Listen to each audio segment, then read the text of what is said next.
Maria was a woman who believed that a kind heart was worth more than all the gold in the world. She lived a simple, quiet life, far from the spotlight, even though her husband, Alexander Carter, was one of the richest men in the city. Maria never cared for flashy clothes or showing off. For her, true beauty wasn't about designer labels, but about what was in your heart. One bright morning, as the sun streamed into her cozy kitchen, Maria was humming to herself, making tea. The air smelled sweet and fresh. It was her younger sister's birthday, and she was excited. She wanted to find a special gift, something beautiful that would light up her sister's face. She decided to visit one of the most popular boutiques in the city, famous for its elegant handbags and dresses. She dressed as she always did, in a simple cotton dress and comfortable sandals. Her hair was tied back, and she carried a small purse. No makeup, no jewelry, just the natural warmth that always seemed to glow from her. On her way out, she smiled at the security guard and greeted everyone she passed. The boutique was stunning, right on the corner of the busiest street. Gleaming glass doors, marble floors, and chandeliers that sparkled like diamonds. Inside, shelves were lined with expensive brands. Maria walked in with a gentle smile, her eyes wide with admiration. The dresses were like works of art. As she looked around, a group of salesgirls noticed her. They exchanged quick, judgmental glances. One of them, wearing heavy makeup, whispered, "Look at her. She probably can't even afford a keychain here." Another one snickered, "Maybe she's lost. This isn't her kind of place." Maria tried to ignore them, not wanting to cause a scene. She spotted a beautiful blue handbag, yet simple. It was perfect for her sister. She approached one of the saleswomen and asked politely, "Excuse me, could you please show me this handbag?" The saleswoman looked her up and down with a cold expression. "That bag is quite expensive," she said sharply. "Perhaps you'd like to see something more affordable." Maria was taken aback. "Oh, I just wanted to see it up close," she replied, her voice still kind. But the woman crossed her arms. "Ma'am, we don't let people handle items unless they're serious about buying. If you're just browsing, please step aside. We have real customers to attend to." A few other shoppers turned to stare. Maria's cheeks flushed with embarrassment. She felt their eyes on her, full of pity and judgment. Still, she managed a faint smile. "I understand." "Thank you," she said softly. As she turned to leave, another clerk whispered loudly, "Maybe next time she should try the market down the street. That's more her style." The others laughed. Maria's heart sank. The sound of their laughter followed her out the door. She had never felt so small. She stepped onto the sidewalk, blinking back tears. She couldn't believe how cruel people could be over something as simple as her clothes. She sat on a nearby bench, trying to compose herself. A single tear escaped, and she quickly wiped it away. People rushed by, lost in their own worlds, completely unaware of the quiet sadness sitting right there. She thought about going home, but then she pictured her sister's smile. "No," she whispered. "I'll find something else. Kindness doesn't have a price tag." She took a deep breath, determined to shake off the humiliation. Meanwhile, back in the boutique, the salesgirls continued their gossip, laughing about the incident. They had no idea who Maria really was, the wife of Alexander Carter, the billionaire who owned the very mall they were standing in. Maria never used her husband's name for respect. She believed kindness should be given freely, not earned by status. Maria walked down the street, her spirit bruised but not broken. She found herself drawn to smaller shops with handmade crafts. There, the owners greeted her warmly, offered her tea, and helped her find the perfect gift. She felt at home, surrounded by genuine people who valued kindness over money. But just as she was buying a small, handcrafted box for her sister, a sleek black SUV pulled up in front of the boutique she had just left. The employees inside had no idea that in less than an hour, their laughter would turn to stunned silence. Their arrogance was about to meet a lesson they would never forget. As the black SUV vanished, An eerie silence fell over the boutique. The air grew thick, as if time itself had frozen. The same staff who had just been laughing at Maria now stood paralyzed, exchanging looks of pure disbelief. The manager collapsed into a chair, her voice a barely audible whisper. "We just insulted the owner's wife, and we didn't even know." One of the salesgirls bit her lip, her eyes welling with tears. "She was so kind," she choked out. "Even when we were so awful to her, she never raised her voice." Another girl nodded, her face a mask of guilt. The cruel laughter that had once echoed through the room now felt like a toxic poison, and the once bright, bustling boutique seemed to have turned dark and cold. Meanwhile, in the quiet comfort of the SUV, Maria sat beside her husband, Alexander, watching the city lights blur past the window. He glanced at her, his expression concerned. "You know," he said softly, "you didn't have to forgive them so easily." A faint, serene smile touched Maria's lips. "Forgiveness isn't for them," she replied gently. "It's for me. I refuse to carry their anger in my heart. People who look down on others are already living with an emptiness inside. Why should I lower myself to their level?" Alexander gazed at her, this simple, soft-spoken woman who possessed more strength in her heart than most powerful people he knew. He tenderly took her hand. "You've taught me more about grace today than I've ever learned from power." Later that evening, Maria found peace in her garden, sipping a warm cup of tea. The air was calm, fragrant with the scent of blooming flowers. She reflected on the day's events, not with resentment, but with a quiet understanding. She knew the world was often shallow, judging people by their clothes, their money, their outward appearance. But she also knew that true worth is invisible to the eye, can only be felt with the heart. Back at the boutique, the next morning brought a startling change.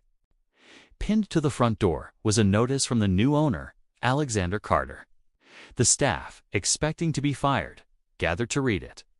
But the letter held something completely unexpected. It read, "To all staff, this store will continue to operate but under one condition: every customer, rich or poor, must be treated with equal respect. No one shall be judged by how they look or what they wear. Kindness is now your new dress code." They stood in stunned silence, tears of relief and shame streaming down their faces. They had been given a second chance, not because they deserved it, but because a woman named Maria believed in the power of forgiveness. From that day forward, the boutique was transformed. Weeks later, Maria visited again, wearing the very same simple dress. The saleswoman who had mocked her now approached with a genuine, warm smile. "Welcome back, ma'am. So good to see you." Maria smiled back gently. "It's good to see kindness too," she replied. As she walked through the store, she felt a profound shift. The air was lighter. There was laughter again, but this time it was kind and joyful. Employees treated everyone with patience and respect, making even the most humbly dressed customers feel like royalty. Maria selected a beautiful handbag and paid for it, her identity still a secret. As she left, she turned for one last look and smiled. She knew this small change, born from a moment of pain, had made a real difference. Outside, the black SUV was waiting, with her husband standing by the open door. "Did you find what you were looking for?" he asked with a knowing smile. Maria nodded. "Yes," she said softly. "I found kindness." As they drove away, they left behind not just a store, but a timeless lesson etched into the hearts of everyone there. Never judge a person by their appearance. The richest souls are often wrapped in the simplest clothes. Thank you for watching. An hour had passed since Maria left the boutique. The saleswomen, oblivious to the storm brewing, were back to their usual routine, chatting, laughing, and scrolling on their phones. They even joked about other customers, smugly showing off the brands they wore, still proud of how they'd handled the woman they judged to be poor. None of them could have imagined that the next hour would change their lives forever. Outside, the city hummed with its usual rhythm, honking cars, distant conversations, music drifting from nearby cafes. Then, as if time itself held its breath, a sleek black SUV with tinted windows pulled up to the curb, right in front of the boutique. It was the kind of vehicle that radiated power and wealth, its silent engine making a louder statement than any roar. The staff's chatter died down as they turned to stare through the glass. "Who's that?" one whispered. "That car looks expensive?" Another chimed in.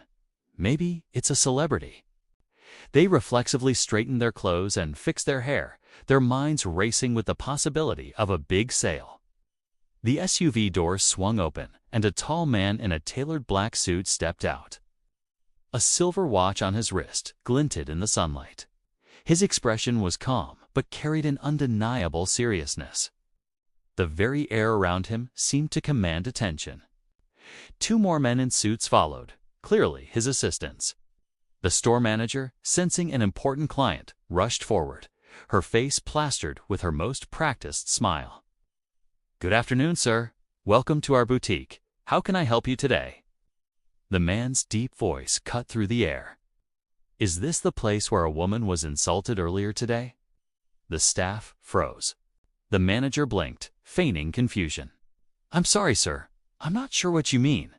He stepped closer, his sharp eyes sweeping across the store. "A simple woman, dressed plainly. She came here and asked to see a handbag. Instead of respect, she received humiliation." Nervous glances darted between the saleswomen. Their smiles vanished. One of them whispered, "Could he be talking about that woman from before?" The man continued, his voice calm but heavy. "She told me everything, every word, every laugh." The quiet authority in his tone made every heart in the room pound. The manager stammered, "Sir, we didn't know. We thought—" "You thought she was poor," he interrupted, his voice like ice. "You thought she didn't belong here." At that very moment, the car door opened again. All eyes turned to see Maria stepping out of the SUV, wearing the same simple dress. She appeared calm, even graceful, though a hint of sadness still lingered in her eyes. A collective gasp rippled through the staff.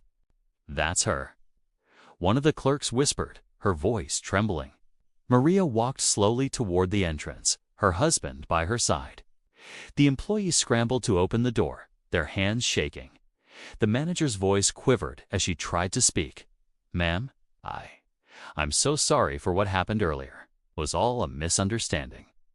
Maria looked at her with kind, steady eyes. "A misunderstanding?" she asked softly. "I only asked to see a bag." Her husband, Alexander Carter, then fixed his gaze on the manager. "Do you know who owns this shopping plaza?" The manager shook her head, her face pale. "I do," he stated firmly.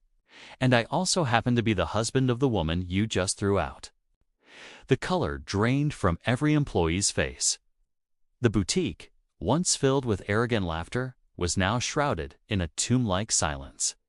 Even the other customers stood frozen, witnessing the drama unfold.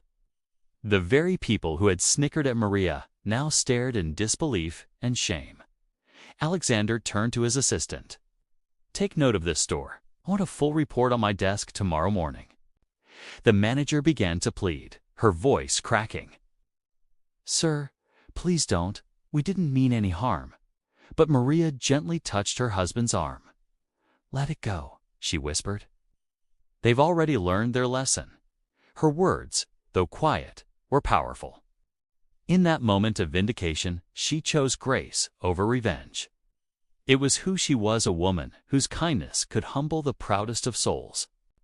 Alexander looked at her for a long moment, then gave a slight nod. He turned back to the stunned staff. "You are lucky my wife is a kinder person than I am. Remember this day. Respect is not for sale. 'Tis owed to every single person who walks through your door." With that, he gently placed his arm around Maria's shoulder and led her back to the SUV. The black car pulled away, disappearing into the city traffic, leaving the boutique in a state of utter silence. No one moved. The saleswomen who had laughed so cruelly now stood speechless, their faces ghostly white with regret. Finally, the manager whispered to no one in particular, "We just insulted the owner's wife." As the car drove away, Maria looked out the window. A sense of peace settled over her. She didn't need revenge.